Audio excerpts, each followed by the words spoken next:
Hey guys, so I was looking for how you can fix if your Alexa is not working on LG TV, and this is maybe like, it's going to help you.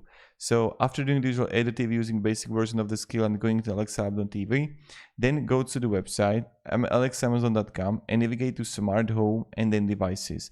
You should see two devices called TV. One might be at the top list or at the bottom. If you do not see two, then turn the TV on with the remote and scan for new devices and edit the basic LG skill. One of the devices should be called the TV and have the generic name of the LG TV. The second device should have actual model number of your TV, LG Webos, whatever. Remote device that is called LG TV and keep the one with the longer model number. When I did this, my TV switched off, but do not worry, now say Alexa turn the TV on and it worked. And many people wrote that it actually fixed the issue for them. So I just want to make this quick video. Maybe it's going to help you, maybe not, but I just like to make these quick effective videos. So have a great day and goodbye.